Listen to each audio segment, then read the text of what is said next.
Guys, magandang hapon sa ating lahat. Ngayon ang gagawin natin ay maglilinis tayo ng ating camshaft sensor.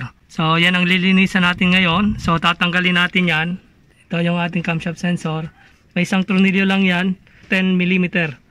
So tatanggalin natin yon, tapos dahan-dahan natin hugutin yung ating sensor. Kasi meron niyang rubber, so medyo mahirap yan tanggalin kung minsan nag-stack up na. Ang gagawin natin, dahan-dahan lang natin gagalaw-galawin yung ating sensor hanggang sa matanggal natin, hanggang sa mahugot natin doon sa cylinder head.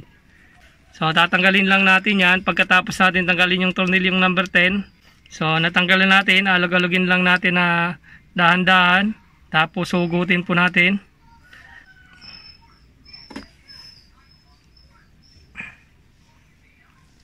Yan. So ito yung ating camshaft sensor or camshaft position sensor. Yan, sobrang dami na dumi. Yan yung mga na-build up na mga oil dyan.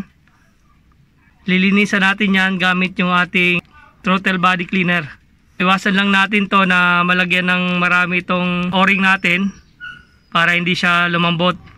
Pwede rin po natin yan tanggalin muna bago natin linisan. Kailangan po pag nagtatanggal tayo nito, naka-off po yung ating susi or nakatanggal yung isang terminal ng ating battery.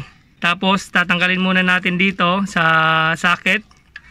Meron siya dito na lock. Ididiin lang natin itong lock na ito, tapos hugutin natin dahan-dahan yung sensor. Yan. So natanggal na natin sa socket. Pwede na natin siyang linisan. Sobrang dumi na. Grabe. So guys, itong gagamitin natin na panlinis sa ating sensor. Yan, throttle body mass airflow cleaner. So ito yung gagamitin natin panlinis. Ang una natin gagawin, pupunasan muna natin to ng basahan para matanggal yung mga dumi bago natin isprayan. Tapos tatanggalin natin tong o-ring.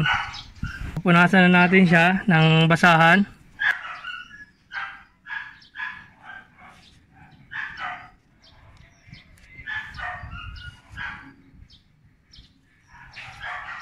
Yan po yung dumi. Grabe.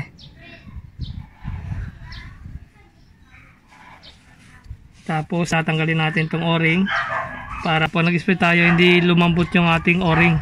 Pagka marami na yan, so hindi na po tayo mabibigyan ng magandang idle ng ating makina. So pwede rin po maging parang palyado po yung ating makina. So yan po yung mga dahilan pagka marumi na yung ating sensor.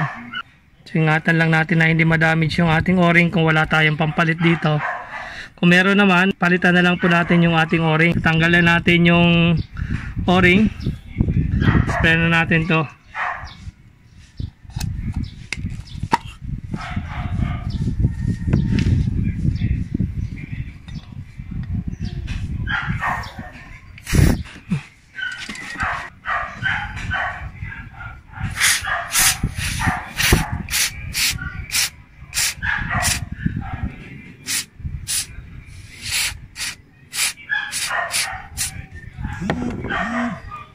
Tapos punasan natin para matanggal yung mga dumi. Huwag lang natin gagamitan ng liha. Huwag natin gagamitan, baka ma-damage yung ating sensor. So ito po yung nagsasensor ng ating camshaft. So pwede rin po pagka marumi po, pwede rin po yung malakas po kuminsan sa gasolina kasi konektado po lahat yan. Mahina ang hatak ng ating sasakyan. Yan po yung mga cause pagka marumi na yung ating mga sensor.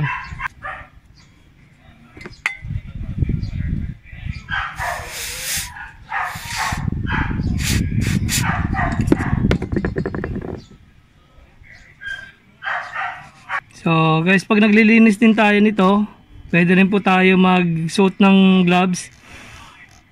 Kasi medyo matapang po itong ating panlinis, mapdi siya sa balat.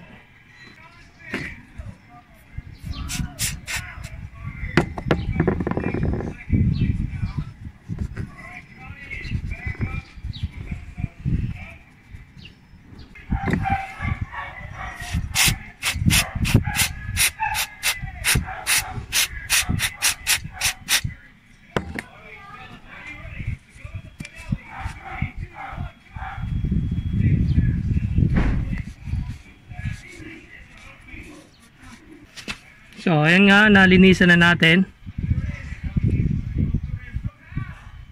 So papatuyuin lang natin siya ng mga ilang minuto bago natin siya ibalik dun sa ating cylinder head. So guys, papalitan na rin natin siya ng o-ring. So ito yung luma natin. Yan. So papalitan na natin siya ng bago. Ito yung kulay violet. Yan, lalagay natin dyan para wala talaga siyang singaw. So antayin lang natin itong matuyo, tapos babalik na natin. Tapos linisan din natin yung kinakabitan nitong sensor doon sa ilalim. Dito po yung nakakabit. Yan. So medyo marami na rin yung nakakabitan ng ating sensor. Linisan na rin po natin yan bago natin ibalik. So ayan nga guys, nalinisan na natin. Pinunasan lang natin siya ng basahan. Wala na po tayong lalagay ng kahit anong chemical dyan.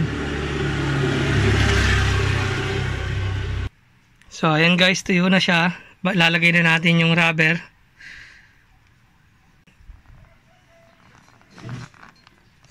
So lagay na natin to. So ayan. Okay. Ngayon, i-spray natin to ng silicone na WD-40. Yan. Silicone. Safe po siya sa mga rubber. Para pagpasok natin doon, hindi masusugat yung ating o-ring.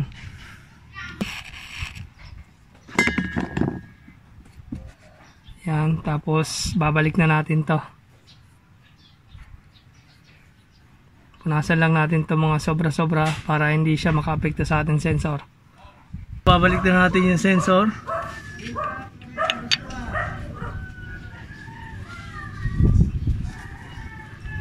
Yan.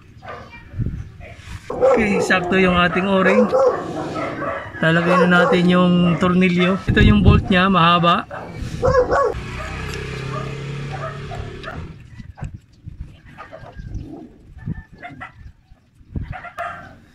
So, higpitan lang natin siya guys, yung sakto lang na pagkakaigpit.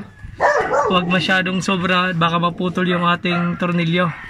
So, yan, nakakabit na yung ating camshaft sensor.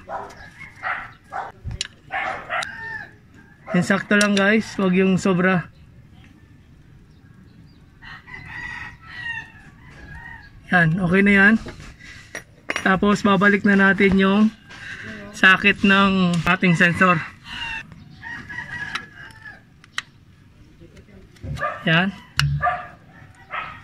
Okay. Guys, ganyan lang kadali kung paano maglinis ng ating camshaft position sensor. So kung nagustuhan niyo po itong ating video, huwag po nating kalimutan i-like, share, and subscribe ang aking channel. At pakiclick po ng ating notification bell para updated po sila sa mga video ko pa pong i-upload. Maraming salamat po at ingat po tayo. God bless po.